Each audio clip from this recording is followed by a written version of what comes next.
नमस्कार दोस्तों, स्वागत है आपको अपने YouTube channel study with struggle classes में। मैं शैलेश आप सभी को बेहद दिल से धन्यवाद करता हूं। आज हम लोग पढ़ेंगे क्लास 9th की मैथ प्रश्नावली 1.1। चलो चलते हैं मैं क्वेश्चन की तरफ। तो पहला क्वेश्चन है प्रश्नावली 1.1 का पहला क्वेश्चन है, क्या शून्य एक परमेय संख्या है? क्या इसे आप p बाई क्यू के रूप में लिख सकते है, जहां p व q पूर्णांक है और q इज नॉट इक्वल 0 है। मैंने कल बताया था कि परमेय संख्या होने के लिए p बाई क्यू के रूप में होना चाहिए, p बाई क्यू के रूप में होना चाहिए। तो इसलिए यही पूछ लिया कि क्या शून्य एक परमेय संख्या है। तो इसका हल होगा कि शून्य एक परमेय संख्या है। हाँ, शून्य एक परमेय संख्या है। हाँ, इसका आंसर होगा हाँ, क्योंकि शून्य जीरो को हम p बाई क्यू के रूप में लिख सकते हैं।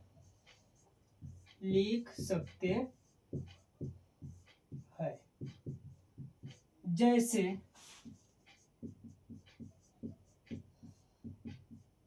0/1, 0/2, 0/3, 0/4, 0/5 डॉट अनंत तक हम लिख सकते हैं।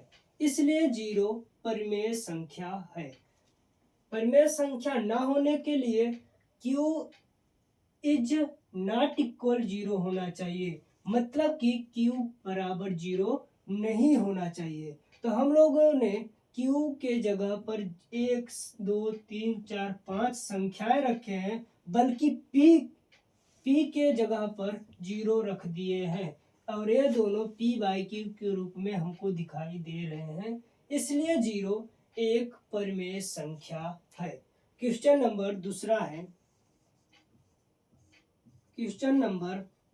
है 3 और 4 के बीच 3 और 4 के बीच 6 परिमेय संख्याएं ज्ञात कीजिए।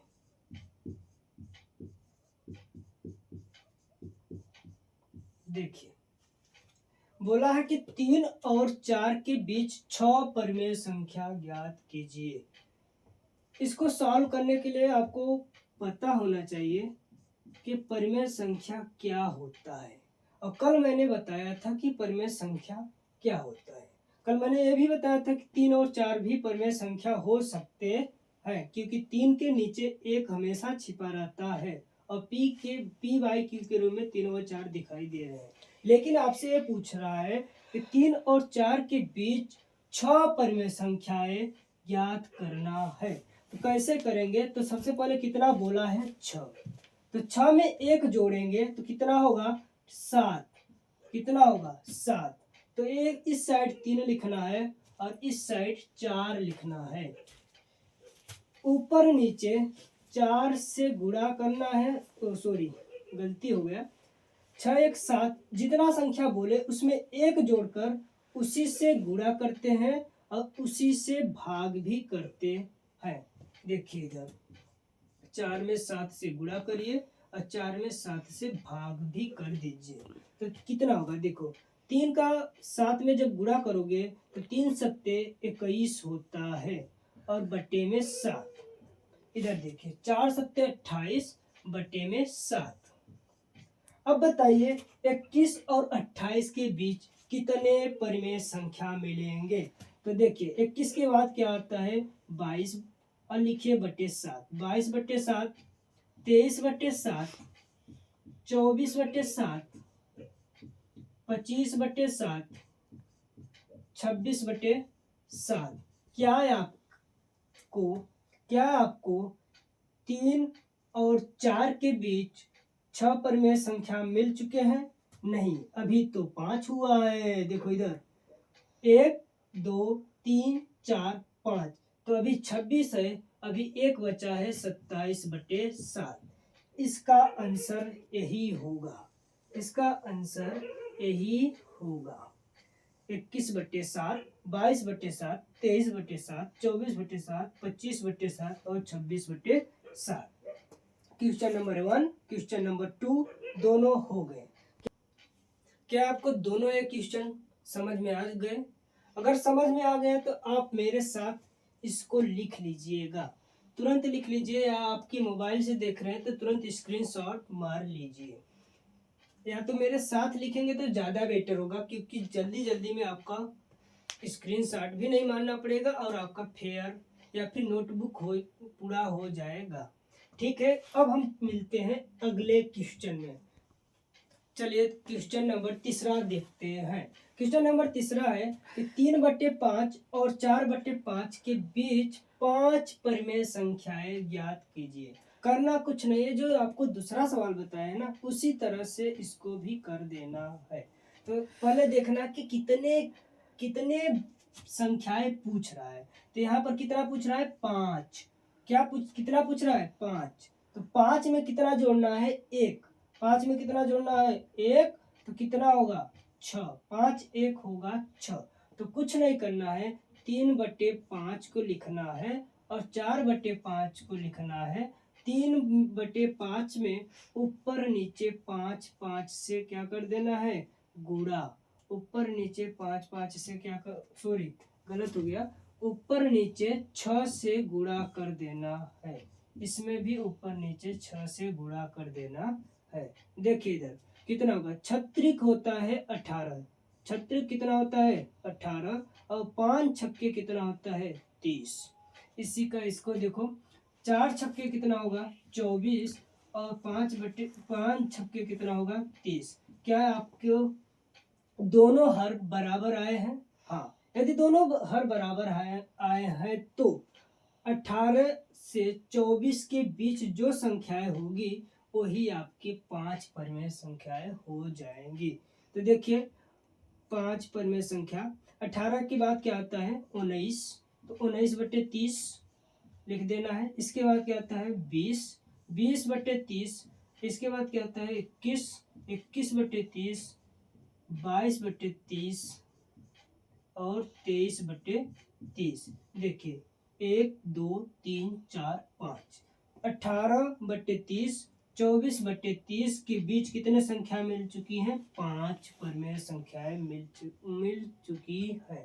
तो यही इसका आंसर होगा। करना कुछ नहीं है, एक बार फिर से बता दे रहा हूँ। पहले जो संख्या, पहले क्वेश्चन को पढ़ लेना है, जितना बोले उसमें एक जोड़ना है। एक जोड़ने के बाद जो संख्या मिले ऊपर नीचे दोनों से गुणा कर देना है। जैसे 6 6 6 त्रिक 18 यहाँ पर लिख दिए, 5 छक्के 30 यहाँ पर लिख दिए। फिर इसी दूसरा भी जो भिन्न दिया है उसमें गुणा कर दो, 4 छक्के 24 और 5 छक 30। दोनों को जब लिख लेते हैं तो देखते हैं कि इसके बीच कितने परिमेय संख्या मिलती है। तो क्या करना है? 18 के बाद कौन सी संख्या आती है? 19 20 21 22 23।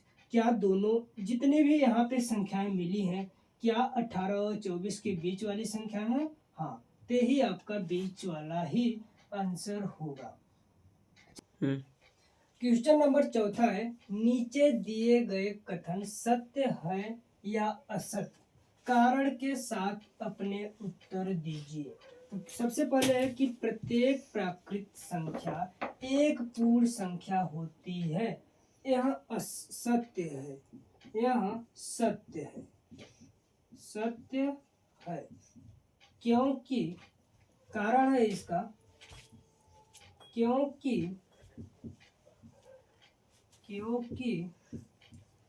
पूर्ण संख्या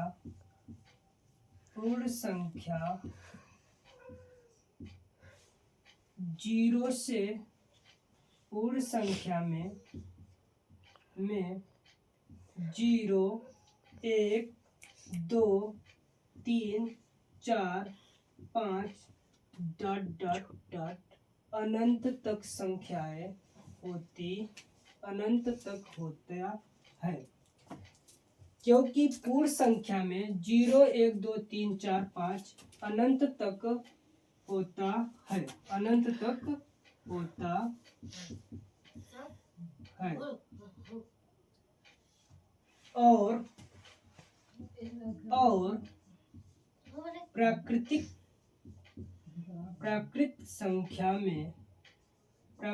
संख्या 1 2 3 4 5 प्राकृतिक संख्या 1 2 3 4 5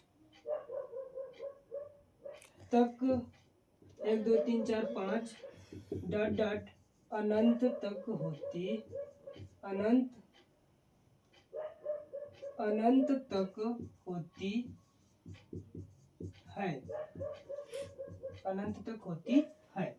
देखिए इधर सत्य इसलिए है क्योंकि पूर्ण संख्या कहाँ से स्टार्ट होती है? 0 1 2 3 4 5 डॉट डॉट अनंत तक। लेकिन हम जानते हैं प्राकृतिक संख्या कहाँ से स्टार्ट होती है? 1 से। क्या पूर्ण संख्या में प्राकृतिक संख्या मिलती है या नहीं मिलती है?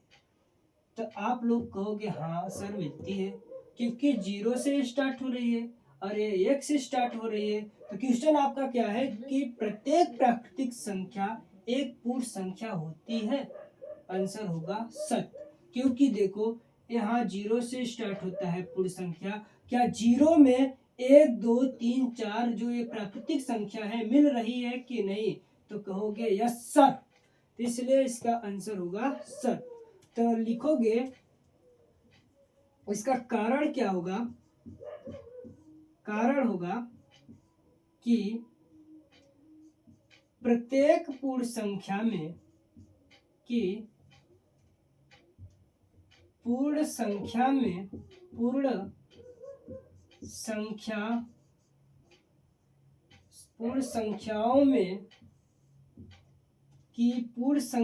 में प्रत्येक प्राकृतिक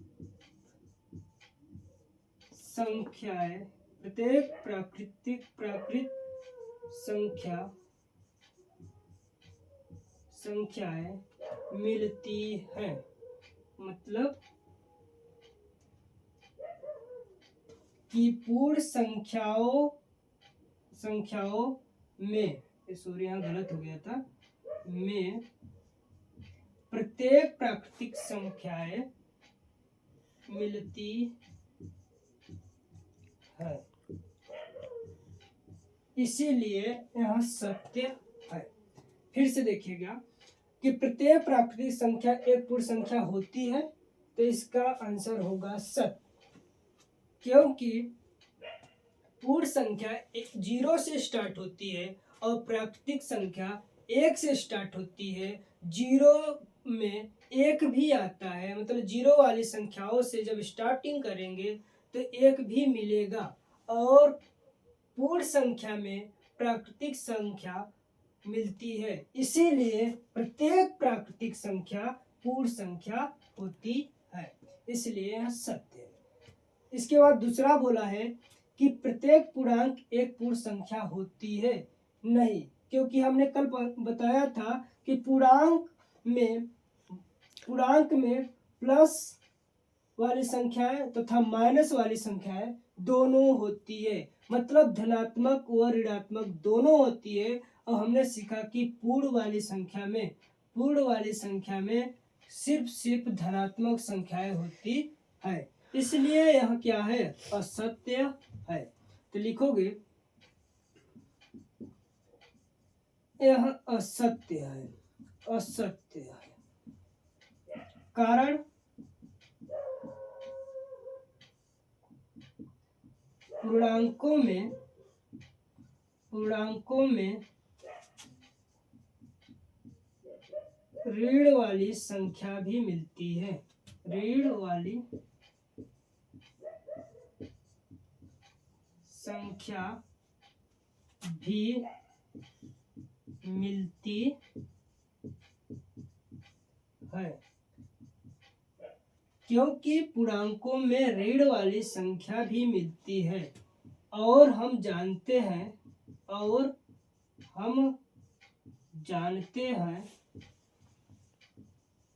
कि पूर्ण संख्या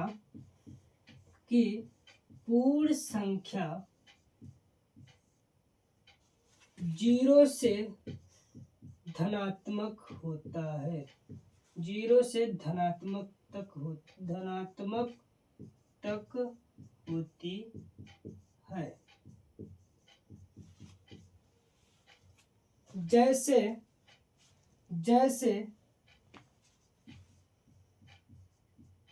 -2 एक पूर्णांक संख्या है, -2 एक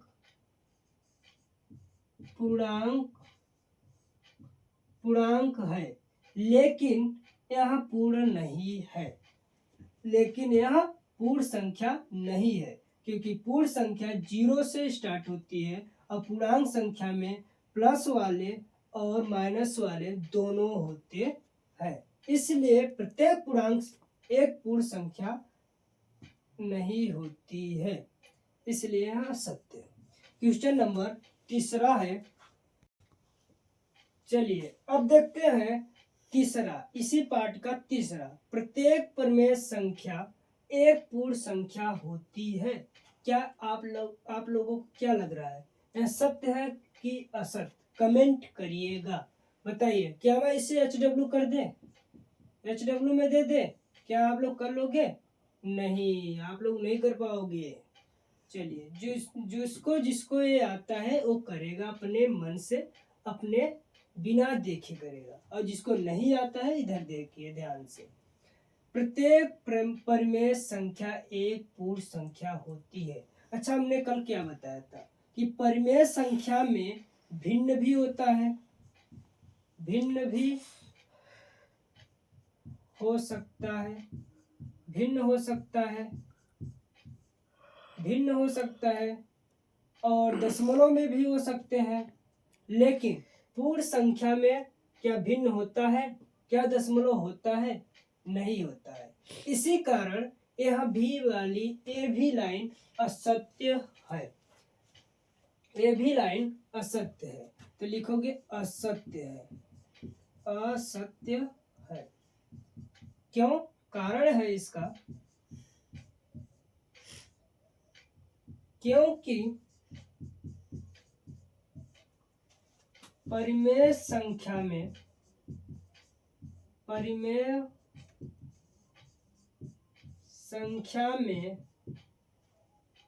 भिन्न वाली संख्या होती है, भिन्न वाली संख्या होती है, किंतु पूर्ण संख्या में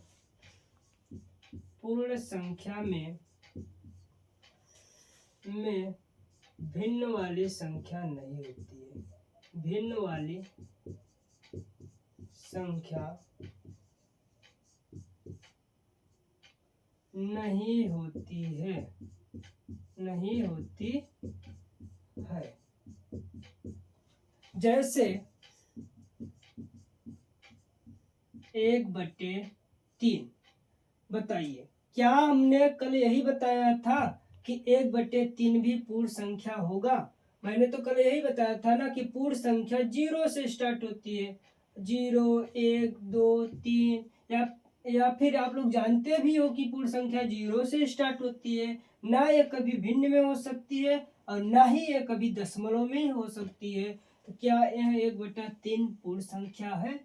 तो कहोगे नहीं, लेकिन यह तो परिमेय संख्या है, तो इसी कारण इसका भी आंसर असत्य है, इसी कारण इसका भी आंसर क्या है? असत्य है। बोला है कि प्रत्येक परिमेय संख्या, तो यह भी तो परिमेय संख्या है 1/3। क्या यह पूर्ण संख्या है? तो नहीं, इसीलिए यह क्या है? असत्य है। आज के प्रश्नावली में हम लोग सारे सवाल कर चुके हैं। और इस प्रश्नावली के 1.1 के सारे सवाल खत्म हो चुके हैं। चलिए धन्यवाद, मिलते हैं अगले सेशन में अगले टॉपिक और अगले प्रश्नावली से। धन्यवाद।